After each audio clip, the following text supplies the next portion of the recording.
Hey out there. This is September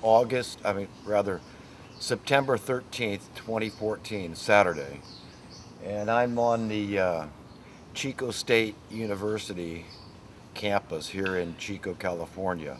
The campus is located just adjacent the downtown, the old downtown area on the northwest side of the downtown.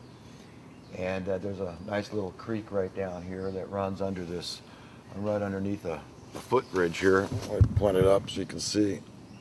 See that? It's for bicycles and people to walk across to different parts of the campus. But anyhow, I was just when I parked downtown, I saw a homeless man that was walking by on the sidewalk. He had a shopping cart heaped full of his possessions, and he had two little chihuahuas barking like crazy on the top of the pile, and he had a Labrador puppy that he was had on a leash. And I accosted him, and I stopped to talk to him, and I tried to help him to understand why he's in the position he's in, and one of the first questions I ask is if there's any outreach from governmental agencies, social welfare services, this sort of thing, and nothing. There had been no help offered him because, when the outside world looks down on these people, these indigent people, these are just abjectly poor people, and most of them, if they were given a chance to get off the streets, they'd be happy to do it. But once they've been neglected for so long, we turn them into these animals. Their pride goes up, their survival instinct becomes very acute, and they can come off very cold and unfriendly sometimes. And that's just the natural instinct, that protective instinct to say, you know what, you don't want me, I don't want you. And so we've got a real bad miasma going on here between the general public and the homeless people. At any rate, I tried to talk to this guy further, once he told me that no, there's no help forthcoming from any kind of governmental agencies. I began to give him a rundown on the history of poverty and why it is that we've made anti-progress on the front. And I went into the assassination of JFK and the reasons behind that, the very likely reasons that most of the people that have researched it in depth feel that it was because he was actually offering the American people competing currency for the Federal Reserve notes. And it was sound currency. That JFK was an egalitarian, which simply means he believed in equality. He believed in freedom for all, prosperity. That's how you attain freedom, because when you consider the fact that how you're held bound and captive is through economic tyranny, that's what oppression is. It all comes down to how the wealth of the nation is distributed among the people. Is it fair or is it unfair? It can only be one or the other.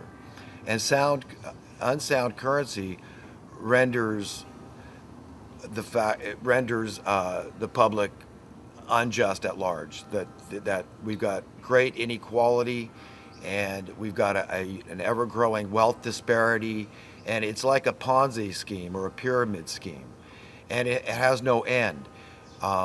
Once you start putting the burden on the backs of the poor, they can't stop. In order to rob and to increase the wealth of the 1% mainly is all they really care about. But then you've got all the trickle down establishmentarians that are benefiting too, whether witting or unwitting. They don't know where the wealth is coming from. It's coming from cheating the very poorest people. It's just like Wall Street. I mean, where does it make its money? It doesn't come out of thin air. It's generally coming from the workers on the factory floor. By cheating them, you profit. It's just like an unscrupulous employer that cheats his employees. It's like I'm in the landscape gardening business. I'm a self-employed entrepreneur.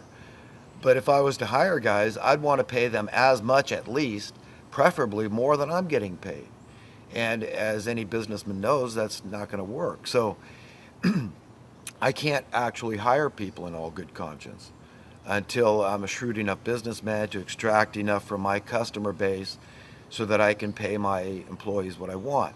And here in California, a living wage, even in Northern California, is probably close to $25 an hour. If you're going to support a family and pay your mortgage comfortably and make your car payments and pay for your food and gasoline and utilities, all the expenses, toiletries, clothing, it goes on and on and on. The people know that your expenses are high. Then $25 an hour is reasonable, and that to me is what minimum wage should be.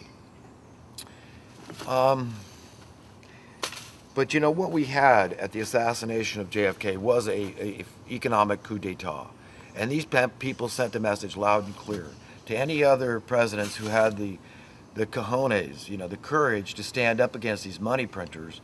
This is what's going to happen. So the message is, don't do it. And we have not had a president that has stood up to the people that really need to be stood up to since JFK.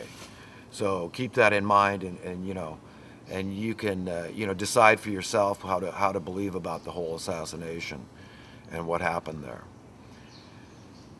But it's clear to me, I explained to this guy that, it was hopeful to know that over 90% of American people were opposed to the banking takeover. I call it a takeover. They call it a bailout of '08.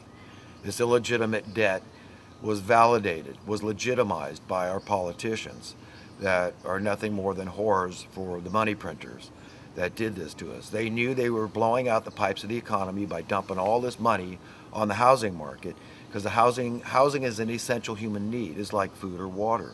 You can't get away from paying that. They couldn't do this with luxury items, laptops or VCRs or televisions or automobiles. They had to do it with something that we all needed. So I find it very unscrupulous. I find it reprehensible. I find it insufferable, this injustice that has been imposed on us. And, I went into depth this fella that I met, because I had the right demeanor.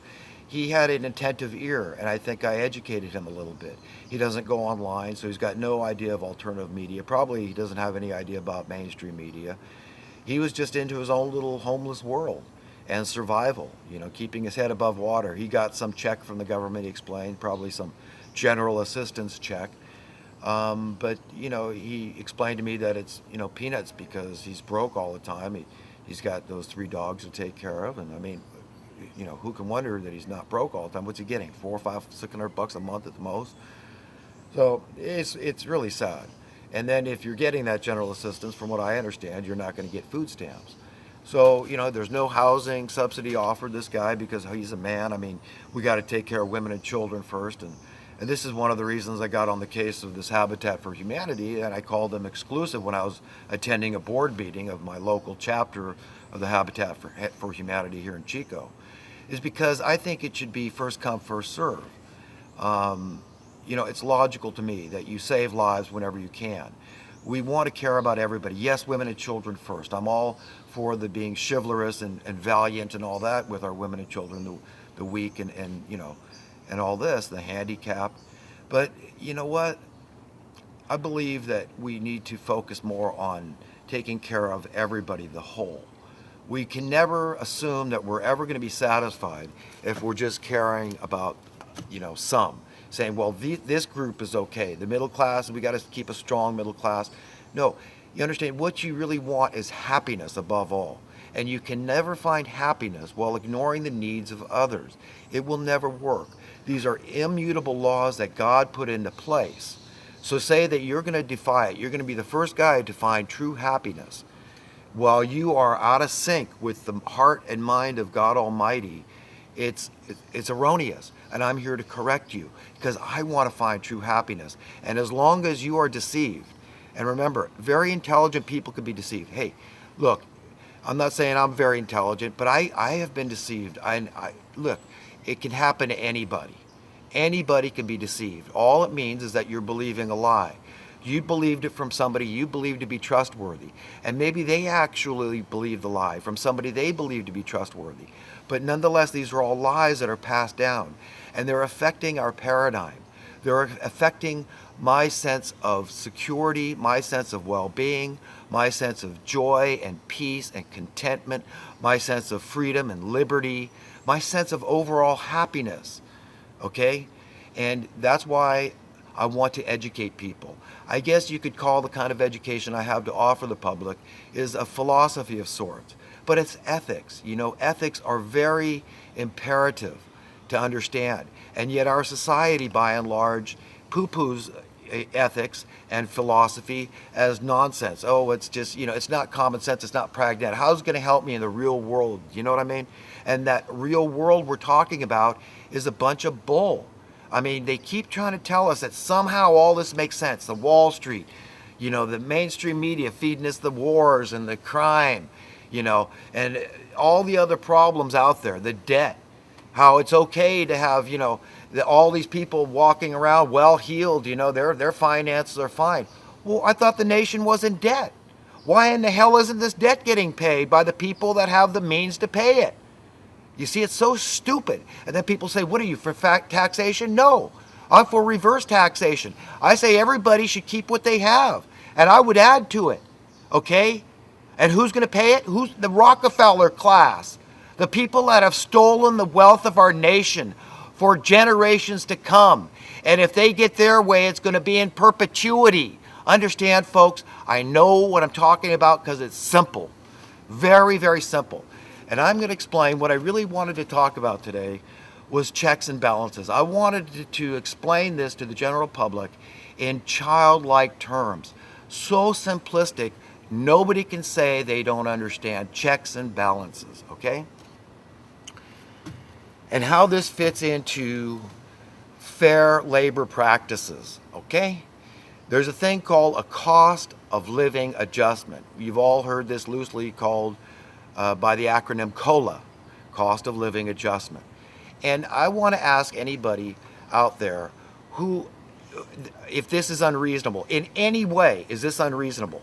Once you've established that society at large is trying to make progress, and what does that mean? We want a superfluity, which means we want prosperity. We want extra stuff.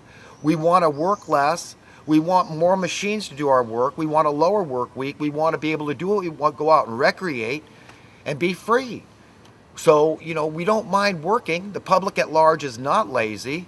We have an instinct to want to serve, to use our talents, and to be useful. Who wants to sit around being useless? So everybody's willing to work. We don't have poverty because people aren't willing to work. Okay? So understand, a COLA is fully justified. If they keep manipulating markets, so you blame the cause of needing a COLA, the justification for a cost of living adjustment is that somebody is manipulating markets. They're price fixing.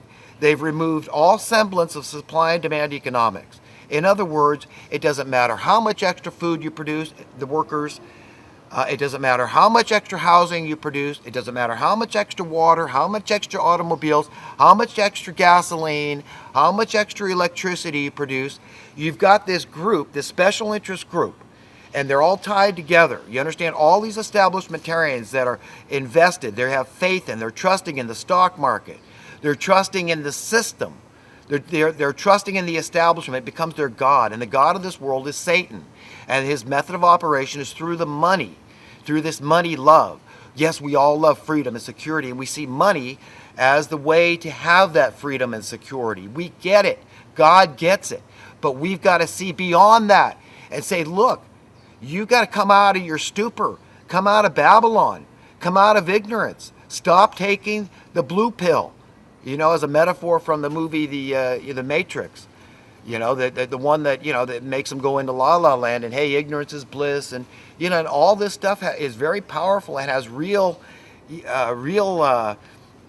meaning. I mean, King Solomon said that with great wisdom comes great grief or sorrow, because that's what happens. You're taking the red pill and you're going, oh my God, help us. God, help us. This is horrible. Don't you see that humanity at large is headed off a cliff because your hearts are wicked? You're separated from the mind of God. You care about your own self more than you care about what God wants. It's God's will that must be done on earth. let's be honest. What would it look like when God's will is accomplished on earth? Will it be egalitarian society, or will